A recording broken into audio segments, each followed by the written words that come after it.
Well, Vodacom, the second biggest telecoms operator, upgraded its medium-term operating growth target to mid to single high digit after reporting a 3.7% jump in full-year earnings. Vodacom, which is majority owned by Vodafone, declared a final dividend of 410 cents per share, up 1.2%. The operator said it upgraded its medium-term operating profit growth target, seeing that the prospects had improved for its international business and Kenya's Safaricom. For more, we are joined by CEO Shameel Joosub. Shameel, thank you so much for your time this afternoon. Thanks, Anastasia. Nice to be on the show. So let's go through, in terms of highlights, the year that was for Vodacom. Sure. So, it was really a strong year from a revenue perspective, a 7.4% growth in revenue, 4.5% growth in EBITDA, and a 5% growth in dividends per share. So, I think a very strong overall performance. But, this is also premised at the back of, I would say a lot of social good that was what was done during the year as well, specifically around COVID. I think the first priority for us living and stepping up to our purpose was essentially that we, help in the different countries in which we operate. And to that extent, the first was, of course, a price cut in South Africa, which was the 3 billion rand of price cuts that were passed on to consumers. And then that followed up with another price cut this April, which will be again between 1.5 and 2 billion rand of benefits that's passed to consumers. Then there was the free person-to-person M-Pesa money transfers, which cost us about 2 billion rand across the group. And then, of course, various initiatives where, from free phones for help workers with data and airtime to a partnership with Discovery on, virtual consults, to providing medical equipment in different countries, to making our M-Vaccination platform available, to all 55 countries across the continent through the AU partnership. And to an 87 million rand commitment with us in Vodafone, to ensure that we can, provide logistical and cold storage support for the safe distribution of vaccines, in the markets in which we operate. Right. In that year, we also saw people having to adapt to a new way of working, a new way of learning as well when it comes to the university students. From a capital expenditure point of view, how did that impact the business in being able to roll out that infrastructure?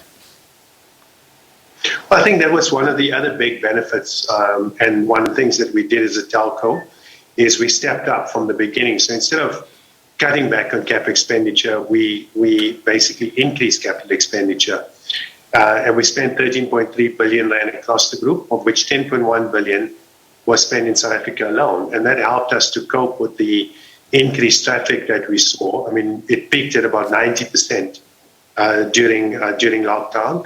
And for the year, we saw a 56% increase in traffic, which is quite massive. And then, we had to plow capital in to make sure that our customers could get a decent service. When you look at the financials and we get into the service revenue growth, South Africa and internationally, what are you noticing there in terms of the performance of the business, and what else can be done in order to, take it even higher?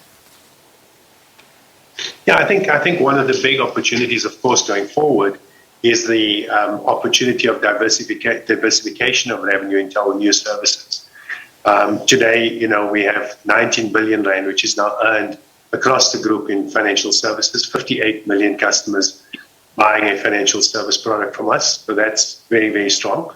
At the same time, of course, we continue to ensure that through capital investment that we market leader in all the markets that we operate in. We have fewer markets well capitalized, and that's been our modus operandi. Compared to some of our competitors, we have many more markets. Ours, we try and keep fewer, but we capitalize them properly to ensure that we have, network leadership and of course, market leadership in different markets.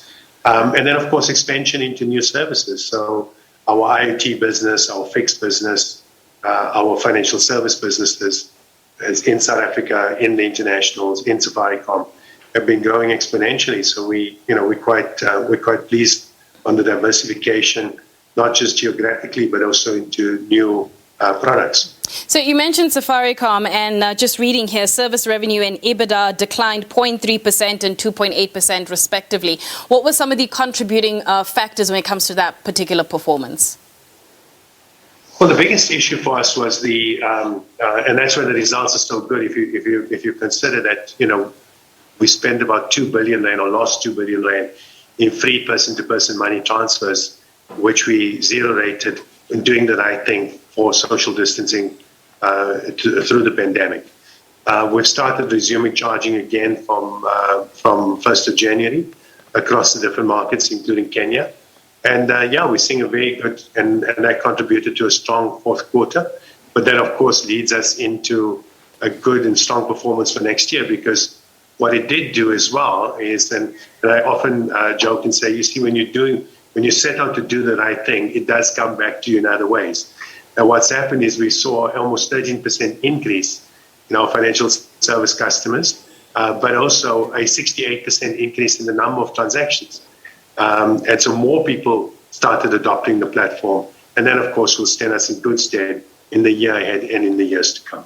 Speaking of the year ahead, one of the things that must be exciting for you is the idea to launch a Fintech super app in the second half of the year, that teaming up with Alipay. Tell us a little bit more about that.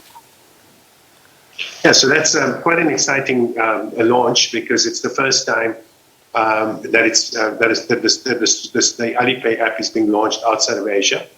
And of course, we have basically secured the technology for South Africa, and we'll be launching the Alipay platform in South Africa in the second half.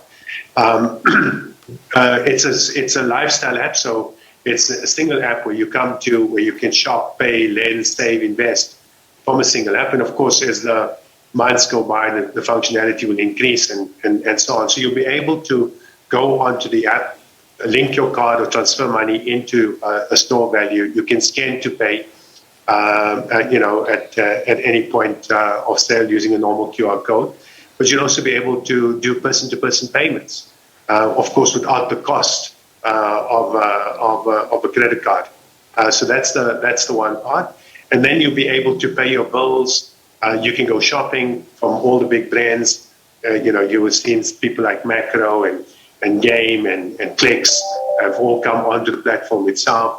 And so, it's going to be quite exciting. You'll be able to order food from the platform. And if you don't have money for a particular service, we'll lend you some. And you would see today, 43% of the time, people are lending airtime from us before they buy airtime from us. So our Airtime Advance product, which now has, 10.8 million users. So we've also launched a new service, which we call Advance Me a Nando's, Advance Me a Burger. That will become very interesting going forward. So, if you don't have money for a pair of shoes, you could advance a pair of shoes. So, it becomes very, very exciting in terms of the opportunities that this creates using, and a lot of this lending is done off what we call behavioral sciences or behavioral analytics.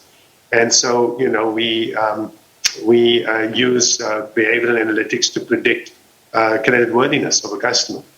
Right. Before I let you go, the effects of the COVID-19 pandemic continue to persist. What does that mean for your medium-term outlook? Well, I think what you've seen is that, we see an opportunity, of course, that people will continue to work from home, educate from home, and so on. So we will continue to invest and grow our networks, and in that respect. We will continue to step up and provide support to governments with the rollout of the pandemic, and we'll continue to step up to supply our customers with innovative services that allow them to be able to grow their businesses, and for consumers to take advantage of these type of services. The super app will give us that capability, our SME platforms that we're launching, but also some of our business lending options and so on. We'll make it more affordable for customers during this tough time and help them to digitize their products. Right. One of the invitations, of course, for small businesses is to come onto the Vodapay platform and be able to sell their products beyond their geographical areas. All right, Shameel, thank you so much for your time. Let's leave it there.